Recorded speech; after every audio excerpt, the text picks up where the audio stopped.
নমস্কার বন্ধুরা, আজকে আমরা এসেছি সাউথ গড়িয়ার কালিকাপুরে বন্দ্যোপাধ্যায় জমিদার বাড়িতে। আপনারা দেখছেন আমার পিছনে যে স্থাপত্যটি দেখছেন, এটা হচ্ছে বন্দ্যোপাধ্যায় জমিদার বাড়ি। এটা অন্যান্য দিক থেকে উল্লেখযোগ্য তো বটেই, একটা বিশেষ দিক থেকে উল্লেখযোগ্য যে এই বাড়ির সন্তান দুর্গাদাস বন্দ্যোপাধ্যায়, যার মৃত্যু হয়েছে 1943 সালে। তিনি এই বাড়ি থেকে পালিয়ে গিয়ে অভিনেতা হিসেবে তিনি নিজেকে অভিনয় জগতে প্রতিষ্ঠা করেন। আপনারা দেখছেন বাড়ির থামগুলো। আমি সুবিধাকে বলবো যে আমাকে ছেড়ে একবার ওই শুধু থামগুলো দেখানোর জন্য, স্ট্রাকচারটা দেখানোর জন্য, যে এই বাড়ির একসময় কী ঐশ্বর্য ছিল, কী বৈভব ছিল, কী প্রতিপত্তি ছিল, কি আর্থিক স্বাচ্ছন্দ্যে তারা জীবনযাপন করেছেন।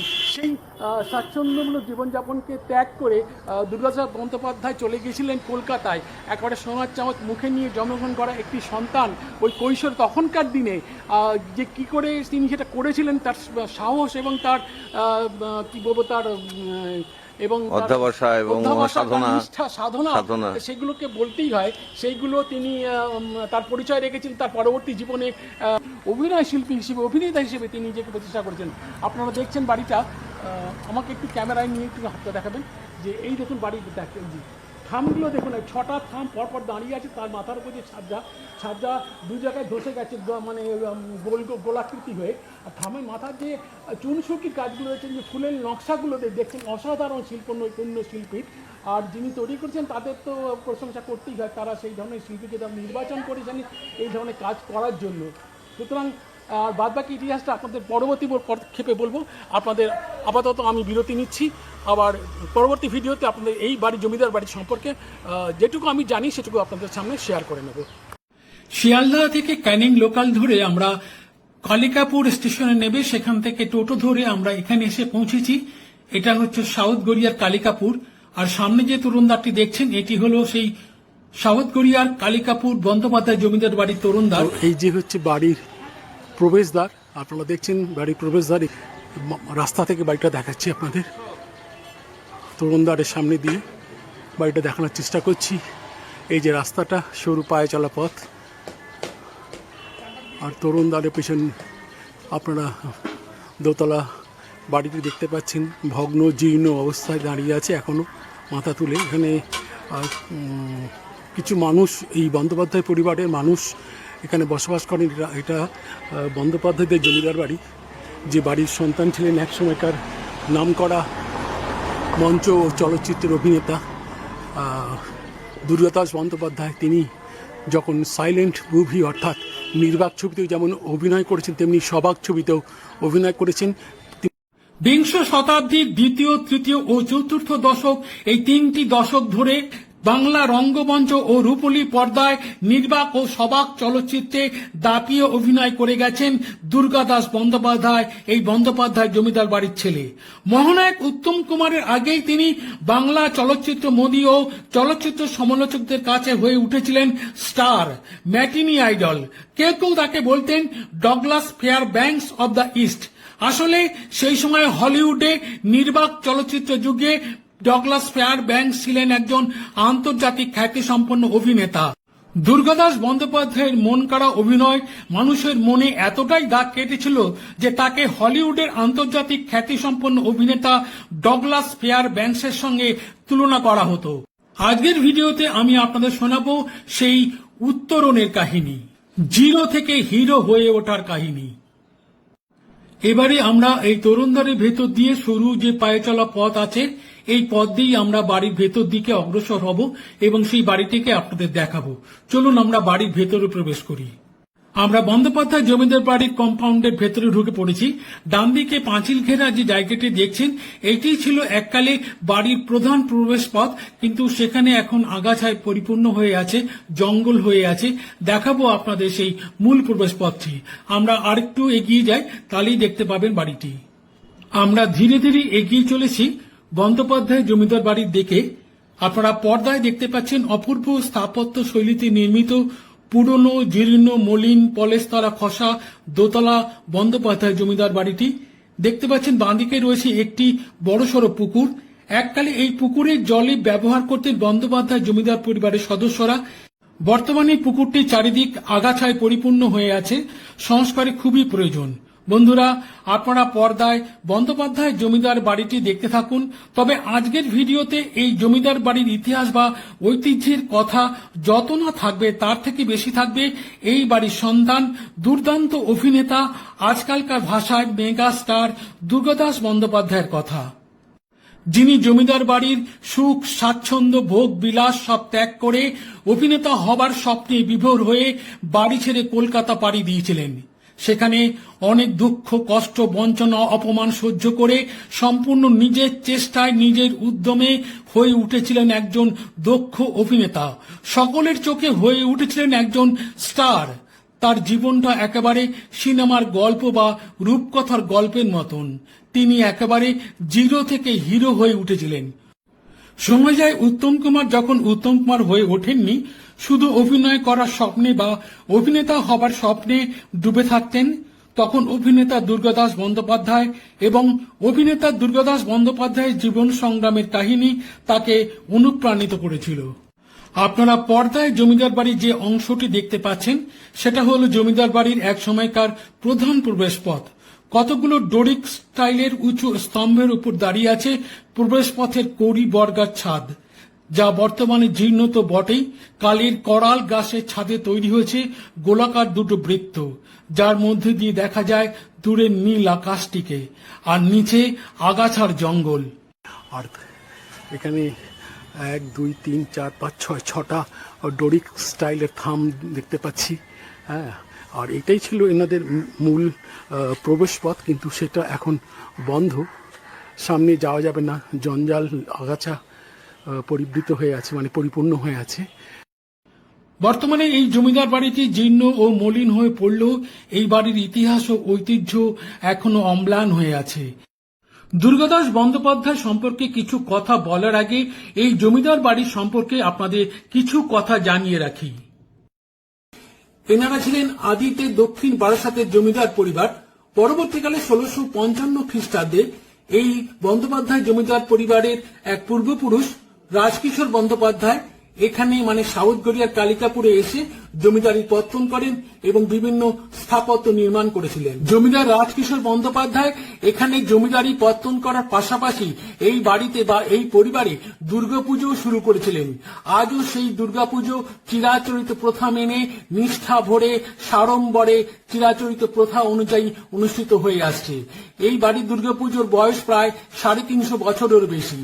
সেই দুর্গা দালান এই বাড়ির পাশেই রয়েছে, আর সেখানে রয়েছে রাধা গোবিন্দ জিউর মূর্তি। সেই জন্য দোল উৎসবও এই বাড়িতে মহা সমারোহে পালন করা হয়ে থাকে। দোল, দুর্গা উৎসব, বিভিন্ন অনুষ্ঠানে পরিবারের লোকজনরা যারা দূরে দূরে থাকেন তারা যেমন এই অনুষ্ঠানে অংশগ্রহণ করেন, তেমনি স্থানীয় মানুষরাও অংশগ্রহণ করে থাকেন। এবারে শোনাবো আপনাদের দুর্গাদাস বন্দ্যোপাধ্যায়ের জীবনের কাহিনী। দক্ষিণ 24 পরগনার কালিকাপুরে এই বর্ধিষ্ণু বন্দ্যোপাধ্যায় জমিদার পরিবারে 1893 সালে 3রা ডিসেম্বর জন্মগ্রহণ করেছিলেন দুর্গাদাস বন্দ্যোপাধ্যায়। দুর্গাদাস বন্দ্যোপাধ্যায়ের বাবার নাম তারকনাথ বন্দ্যোপাধ্যায়। তিনি ছিলেন মৃতভাষী রাজবাড়ী জমিদার। 4 নাতনির পর যখন দুর্গাদাসের জন্ম হল, দুর্গাদাসের ঠাকুরদা বলেছিলেন স্বর্গে যেন ঘণ্টা ধ্বনি হল। আদর করে তিনি তার নাতির নাম রাখলেন ঘণ্টা। বাবা খুব রাজভারী এবং মৃতভাষী ছিলেন বলে দুর্গাদাসের যত আবদার আর বায়না ছিল তার মা অন্নপূর্ণা দেবীর কাছে। এই জমিদার বাড়িতে দোল, দুর্গোৎসব প্রভৃতি উপলক্ষে নানা রকম অনুষ্ঠান হতো, বসত যাত্রা গানের আসর। তাদের গ্রামেও নানা উৎসব অনুষ্ঠান উপলক্ষে যাত্রা গান, কবি গানের আসর বসত। সেই সব দেখেই খুব ছোটবেলাতেই দুর্গাদাসের মাথায় ঢুকে গেল অভিনেতা হবার স্বপ্ন। শুরু করে দিলেন গ্রামের যাত্রাপালায় অভিনয়, কিন্তু বাড়ির বড়দের তাতে প্রবল আপত্তি। অভিনয় করতে গিয়ে মহিলাদের সাথে মেলামেশা করে তাদের বংশের প্রদীপ হয়তো গোল্লায় চলে যাবে, সেই দুশ্চিন্তার কথা ভেবেই দুর্গাদাসের উপরেই সেই কিশোর বয়সে নেমে আসত নানা অনুশাসনের বেড়াজাল। একটা ঘটনার কথা বললে বিষয়টা পরিষ্কার হয়ে যাবে। একদিন গ্রামে যাত্রাপালার শো, সেই ঘটনার কথা জানতে পেরে বাড়ির লোকজন তাকে আটকে রাখলেন দোতলার একটি ঘরে। কিন্তু দুর্গাদাসের মন পড়ে আছে সেই যাত্রার আসরে। দোতলার জানালায় দাঁড়িয়ে সূর্যের অস্ত যাওয়া দেখতে দেখতে দুর্গাদাস নিজের ভবিষ্যৎ পরিকল্পনা ঠিক করে নিলেন। দোতলার জানলার লোহার গরাদ বেঁকিয়ে তার সাথে কাপড় বেঁধে নেমে পড়লেন নিচের তলার কার্নিশে, তারপর আরেক লাফে মাটিতে, তারপর সেখান থেকে সোজা দৌড়ে চলে গেলেন যাত্রাপালার গ্রিন রুমে। সেখানে তখন তার বন্ধুরা গভীর উৎকণ্ঠায় আর আশঙ্কায় সময় গুনছিল। দুর্গা দাসকে দেখতে পেয়ে তার বন্ধুরা উৎফুল্ল হয়ে উঠল। সেদিন সফল হয়েছিল যাত্রাপালা পাণ্ডব গৌরব, আর দ্বিতীয় পাণ্ডবের ভূমিকায় অভিনয় করেছিলেন দুর্গা দাস বন্দ্যোপাধ্যায়।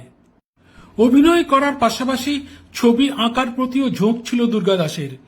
তিনি ভাবলেন এই গ্রামে পড়ে থাকলে হবে না, তাকে কলকাতা শহরে যেতে হবে।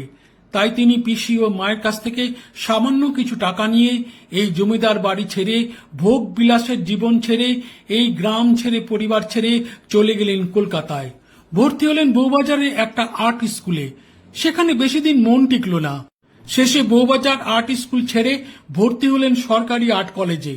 ভর্তি তো হলেন, কিন্তু মাস মাইনে দেবেন কিভাবে? শেষে এ খবর পৌঁছে গেল কালিকাপুরে বন্দ্যোপাধ্যায় জমিদার বাড়িতে। অভিভাবকরা ঠিক করলেন মাস মাইনে দেওয়া হবে, তবে হাতে নয়। জমিদারের সরকার মশাই সেই টাকা সরাসরি কলেজে দিয়ে আসবেন। ছবি আঁকার পাশাপাশি অভিনেতা হবার স্বপ্নে বিভোর হয়ে থাকতেন দুর্গা দাস। একদিন এদিক ওদিক ঘুরতে ঘুরতে চলে গেলেন গিরিশ ঘোষের কাছে। সেখানে তাকে চরম অপমানিত হতে হলো। গিরিশ ঘোষ তাকে দেখে বলে উঠলেন, ডেপো ছোকরা, ইয়ার্কি করতে এসেছো? ভাড়ামি করবার আর জায়গা পাওনি? থিয়েটার করবে এই বয়সে? ঢের হয়েছে, যাও যাও, স্কুলে যাও। গিরিশ ঘোষের কাছে চরম অপমানিত হয়ে ফিরে এলেন বাড়িতে। কোনো কাজেই তিনি মন বসাতে পারছিলেন না। বিপদ বুঝে বাড়ির অভিভাবকেরা তার বিয়ে দিয়ে দিলেন।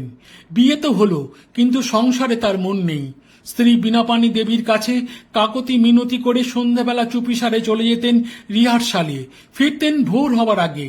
কিন্তু এইভাবে আর কতদিন চালানো যায়? শেষে চলে এলেন কলকাতায়। যোগ দিলেন থিয়েটারের সিন আঁকার কাজে। থিয়েটারে অভিনয় না হোক, থিয়েটারের সাথে তো যুক্ত থাকা যাচ্ছে।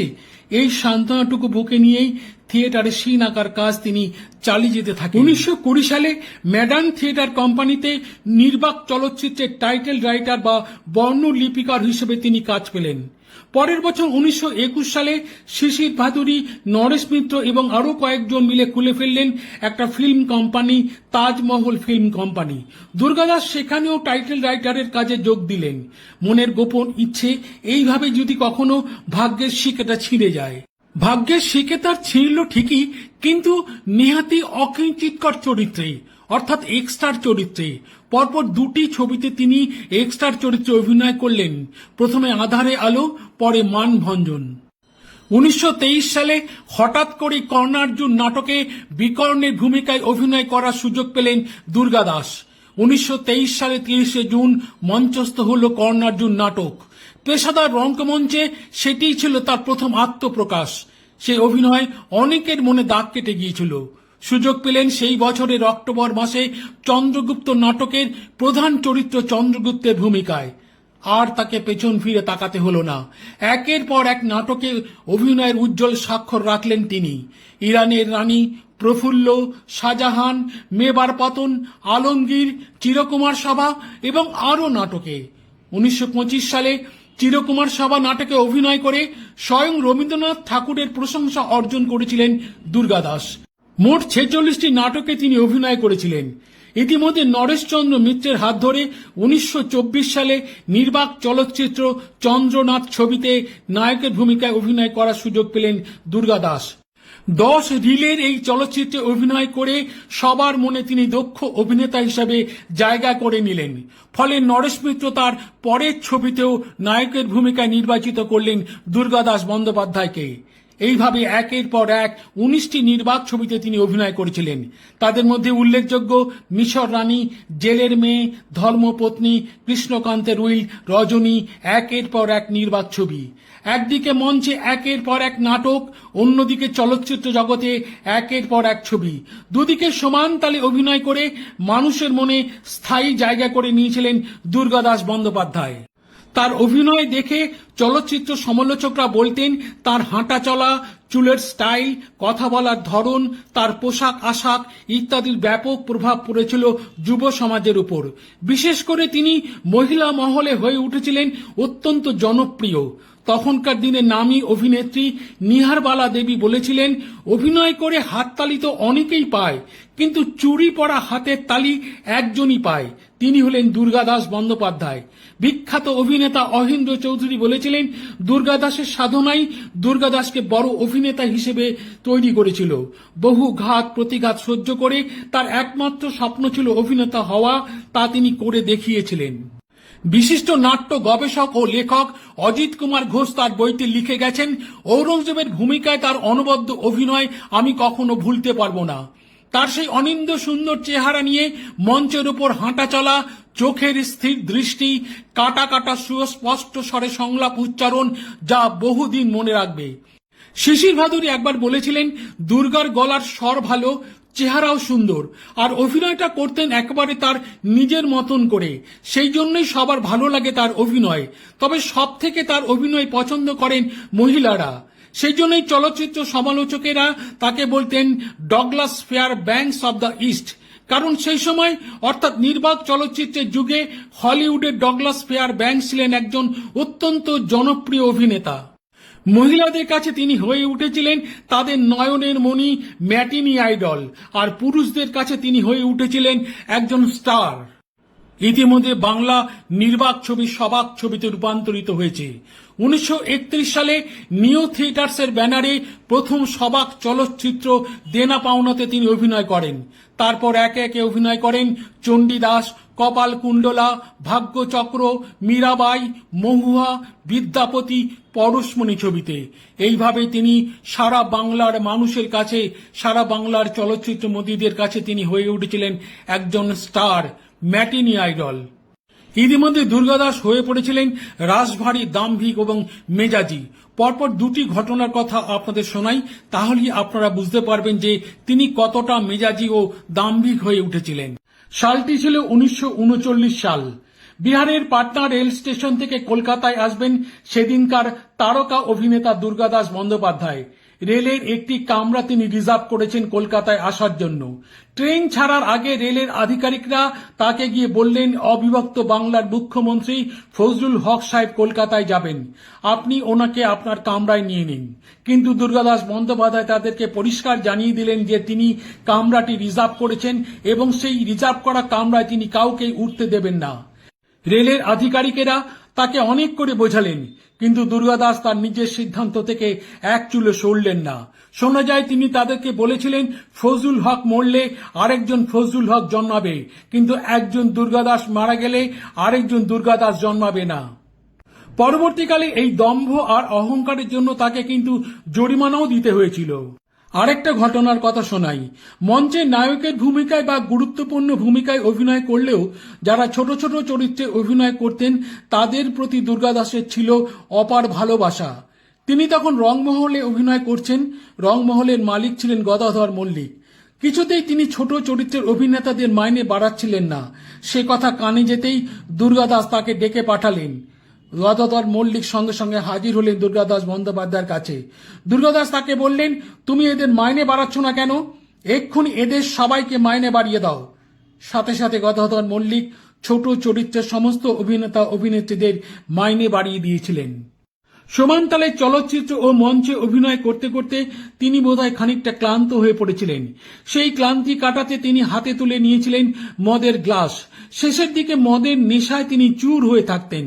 অতিরিক্ত নেশার ফলে শরীর ভেঙে পড়েছিল দুর্গাদাসের। প্রিয় বান্ধবী ছবিতে তার শেষ অভিনয়। নায়িকা ছিলেন চন্দ্রাবতী দেবী। মিনার্ভা থিয়েটারে তার শেষ নাটক শচীন্দ্রনাথ সেনগুপ্তের কাঁটা ও কোমল। শেষের দিকে তিনি তখন খুব অসুস্থ। বাড়িতে তিনি থাকতেন, বিছানা থেকে উঠতে পারতেন না। বিছানায় শুয়ে শুয়ে তিনি শুনতে পারলেন তার শেষ ছবি প্রিয় বান্ধবীর মুক্তি পাওয়ার খবর। টেলিফোনে তিনি সংবাদ পেলেন তার ছবি দেখতে এখনো দলে দলে লোক জড়ো হচ্ছে সিনেমা হলের সামনে। তার দু চোখ বেয়ে জল গড়িয়ে পড়ল।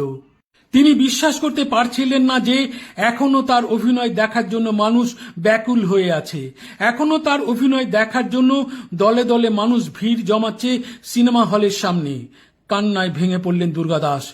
কিছুদিন পরেই দুর্গাদাস বন্দ্যোপাধ্যায় মঞ্চ জগৎ ছেড়ে, চলচ্চিত্র জগৎ ছেড়ে, সর্বোপরি ইহ জগৎ ছেড়ে চিরকালের জন্য বিদায় নিলেন বাংলার প্রথম ম্যাটিনি আইডল দুর্গাদাস বন্দ্যোপাধ্যায়। তখন তার বয়স মাত্র 50 বছর। দিনটা ছিল 1943 সালের 20 জুন। বন্ধুরা, ভিডিওটি প্রথম থেকে দেখার জন্য আপনাদের সকলকে জানাই আন্তরিক অভিনন্দন ও শুভেচ্ছা। যদি ভালো লেগে থাকে তাহলে প্লিজ লাইক, কমেন্ট ও শেয়ার করবেন এবং আমার চ্যানেলটিকে সাবস্ক্রাইব করে আমার পাশে থাকবেন। সবাইকে আন্তরিক শুভেচ্ছা ও ধন্যবাদ। সবাই খুব ভালো থাকবেন। নমস্কার।